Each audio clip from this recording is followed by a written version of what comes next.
सभी प्यारे दोस्तों को हमारा नमस्कार। अब एग्जामिनेशन की बारी चल रही, पीजीटी एग्जामिनेशन 2025।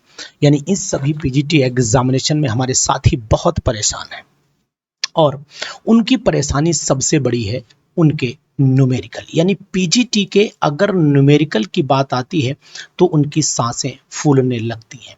यानी कि अगर हम बात करने जा रहे हैं तो यहाँ आपको बताएंगे कि न्यूमेरिकल बहुत ही इम्पोर्टेंट रोल अदा करेंगे या नहीं करेंगे। तो आइए बात करते हैं इस टेंशन से उबरने का तरीका क्या है। तरीका है अपना दिमाग लगाइए और अपने मन से जो क्वेश्चन आपके चल रहे हैं उनका सॉल्यूशन अनुसार से लीजिए। यानी पीजीटी एग्जाम में कितने न्यूमेरिकल आते हैं, पहला क्वेश्चन तो आपके दिमाग में ये चल रहा होगा, है ना, राइट।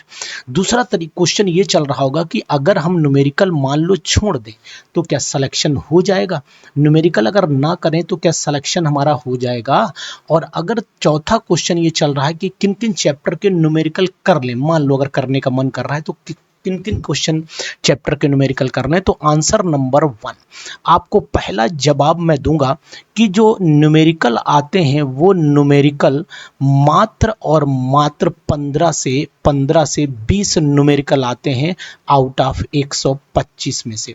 तो आप इनको आसानी से, अगर आप छोड़ना चाहते हो तो छोड़ दीजिए, तब भी आप कट ऑफ के ऊपर रहेंगे। ये बात मान लीजिए 100% आप कट ऑफ के ऊपर जाएंगे।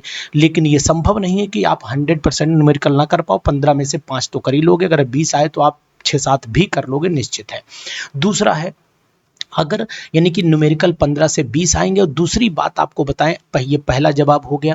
दूसरा जवाब आपको मिल जाएगा कि सिलेक्शन बिना न्यूमेरिकल के भी हो जाएगा, निश्चित है सिलेक्शन हो जाएगा, संभावना पूरी है, बशर्ते रिमेनिंग टॉपिक आपके एकदम परफेक्ट होने चाहिए। जो भी टॉपिक हैं वो परफेक्ट होने चाहिए, ये बात आप मान लीजिए मेरी, होने चाहिए, ये निश्चित है, होने चाहिए। ये बात आप हमारी मानेंगे तभी काम चलेगा। एक बात मैं आपको बता दूं, और लास्ट है किन किन चैप्टर के न्यूमेरिकल भाई साहब आपको करने हैं।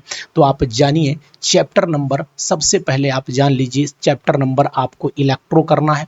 सबसे पहले मैं आपको बता देता हूं, आपको इलेक्ट्रो कर लेना है, इलेक्ट्रो कर लेना है। दूसरा एटॉमिक स्ट्रक्चर कर लेना है, एटॉमिक स्ट्रक्चर कर लेना है, इस पर भी न्यूमेरिकल आ जाता है। और दूसरे पॉइंट पर केमिकल काइनेटिक्स कर लीजिए, केमिकल काइनेटिक्स कर लीजिए। और एक और चैप्टर कर लीजिए आयनिक इक्विलिब्रियम। बस इतना कर लीजिए, आपका भला इन्हीं में से हो जाएगा 101%। रिमेनिंग पर परेशान ना होइए, जैसे फोटोकेमिस्ट्री का न्यूमेरिकल छोड़ दीजिए, थर्मोडायनेमिक्स का छोड़ दीजिए, इन पर आप पेन बिल्कुल मत लीजिए। और आप मेनली इन 4 चैप्टर के न्यूमेरिकल लगा लीजिए, 100% आपको सफलता मिल जाएगी। Thank you.